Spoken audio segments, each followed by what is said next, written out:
a video on making rice pudding with the cheap supermarket rice, which is quite glutinous, so I think it's going to turn out quite well. So the ratios are, so it's 200 grams of rice, and then it's 5 times the amount of milk to rice, so that's 200 grams, which equates to a litre of milk, and then it's half the quantity of sugar to rice, so it's 200 grams of rice, and therefore it's 100 grams of sugar. This is pretty cheap. I think it's going to make about 5 portions a litre, which works out at 64p for the entire lot, and then that works out at 13p just for the rice pudding. However, I'm curious I think adding some fruit to it might be kind of quite nice. So I've got some dried fruit. It's the cheap stuff from the supermarket. And I think what I'll do is when the rice is getting to the stage of being cooked, we'll throw in some of these sultanas, which I think would be kind of quite nice, and just kind of be a different thing of just adding jam to it. Obviously adding jam to it's kind of, you can buy really cheap jam. I've got some actually.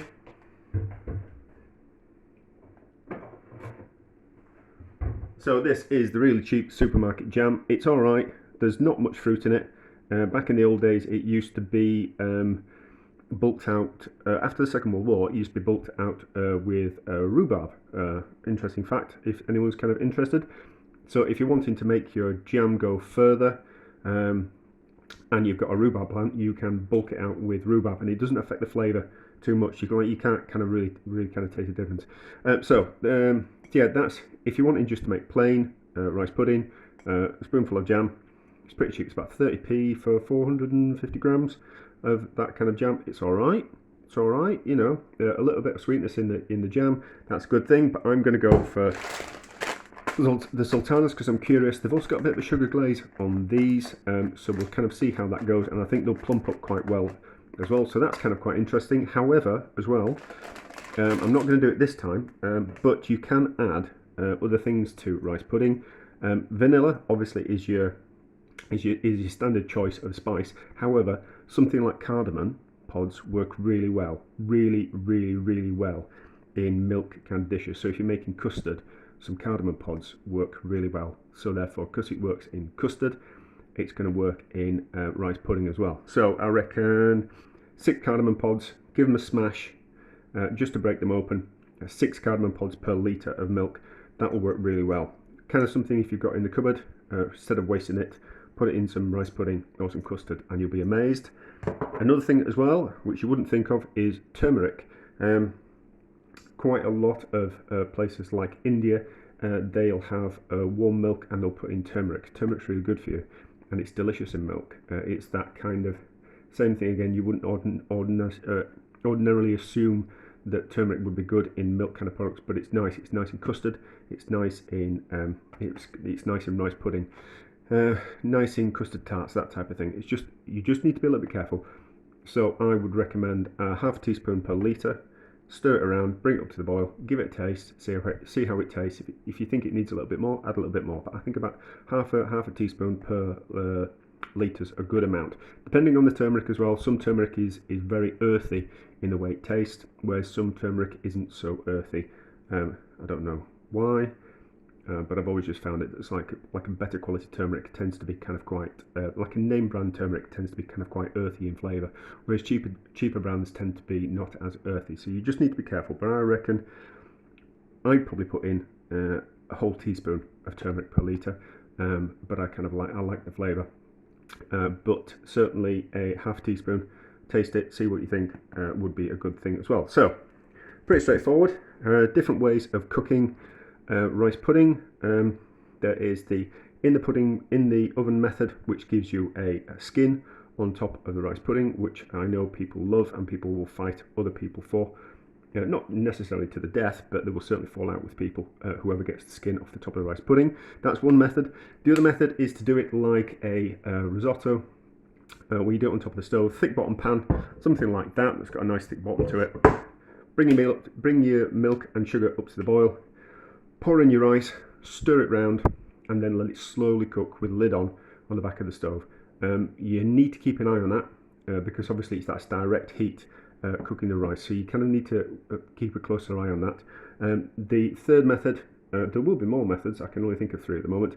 My preferred method is to cook it in a pan, but then have that pan in a pan of simmering, barely simmering water. So you get there's no chance of it burning, and it cooks slower, but it's a gentle heat, and you can just put it on the back of the stove and forget about it for an hour or so. So same method as the cooking it like risotto. So milk in the pan, a little bit of water in the pan first, otherwise there's a tendency that milk wants to stick to pans.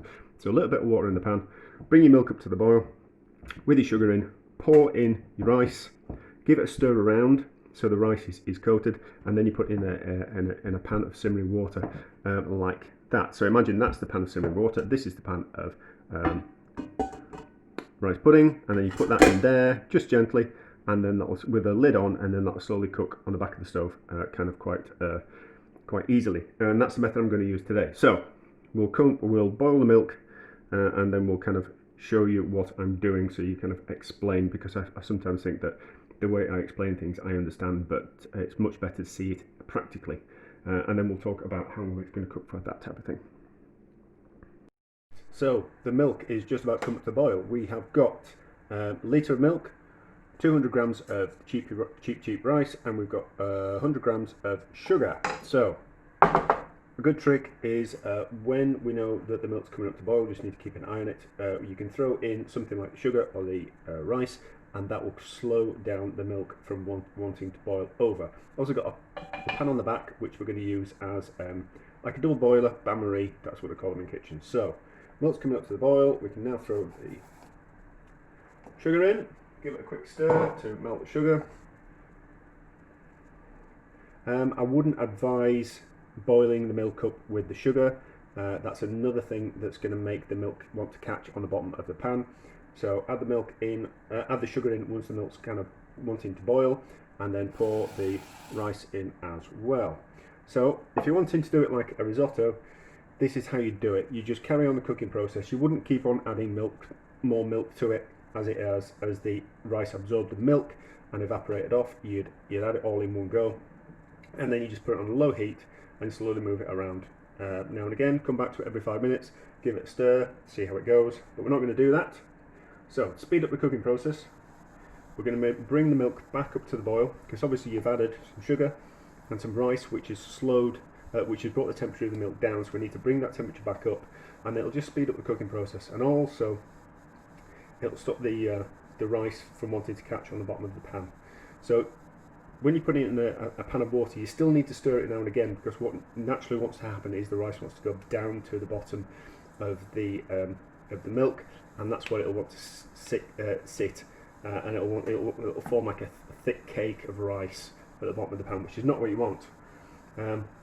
But we are going to agitate. We are going to stir the rice now and again, which will agitate it, which will release some of the gluten from the rice, and it will make it nice and creamy. So milk's come back up to the boil. We can turn it off at the front. The water at the back's boiling, so we'll just need to move the camera just a little bit. This isn't an ideal pan to do this in, if I'm honest, because it's just not quite the right size. So we just need to be a little bit careful. I'd advise you that if you can get pans with like 2 handles, like that one, but a smaller version, then that'll just sit straight in. But I haven't got one of those. Well, I have, but they're bigger size, so I'm not going to use that. So just need to hopefully that's fine as that. So we just need to be careful that the milk wouldn't want to spill out into the pan, kind of like the angle of the milk. But there's still a little bit of a lip, so it should be okay. So that on there.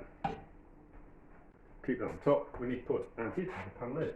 So pan lid on the rice, not on the water, like that. And then I've got some spare water, so I just need to pour some water down the side of the pan, just to make sure there's enough in to cook it.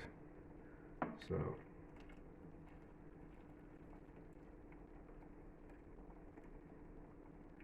there we go, that's a good amount. So that there, lid on the rice, and then that can happily sit for as long as it takes to cook, which is probably about an hour. Because we've boiled the milk and we've stirred the rice, Probably take about an hour to cook all that, but it can just sit happily on the back on a low heat, easy peasy. And we'll come back when it's ready, and I'm ready to put some sultanas into it. If you were adding the vanilla or the cardamom or the turmeric, the time would be when the milk's boiled. That's when you'd add the spices. So add the spices at the same time as the sugar and the rice. The rice pudding has had an hour's cooking, and as you can see, it's almost taken up all that milk, and I've just tasted it, so I know it's almost ready. So time to put in the sultanas. I've got 100 grams of sultanas. They are the cheapy ones. They generally just need a soak just to plump them up a little bit, rather than a little bit more expensive ones. So put those in, and then we'll leave it for 10 minutes. And what that will do is it will just plump up. It'll finish off cooking the rice, and it will just plump up those sultanas, and a little bit of sweetness will melt off the outside. So that 100 looks okay. We'll see how we go. So we'll give that another 10 minutes, and then it should be ready. It might be. I'll give it a taste. If you're putting sultanas in, or some kind of fruit like dried fruit like that, because the fruit's kind of quite sweet, you might need to cut down on the amount of sugar. But we'll have a taste and we'll kind of see. So, but I reckon maybe instead of 100 grams of sugar, if you're putting sultanas in, you want to probably put in 75 grams of sugar, and then you'll get the rest of the sweetness from the fruit. Also, depending on how sweet you like things, some people like their desserts really sweet. Some people like them not so sweet. Just depends how you like them. So we'll see how it goes in another 10 minutes. It's had 10 minutes, and they have sultanas have plumped up nicely. So as you can see, it's made a really nice, creamy rice pudding. I think that's good. I'm going to class that as a success. Cheap rice again. It's pretty straightforward, and I think yeah. So what do we reckon? Four good portions there. So we kind of divide it into four. That's like 4 good portions for a pudding. We'll give it a quick taste, and we'll see if we'll do it with a bit of the sultana.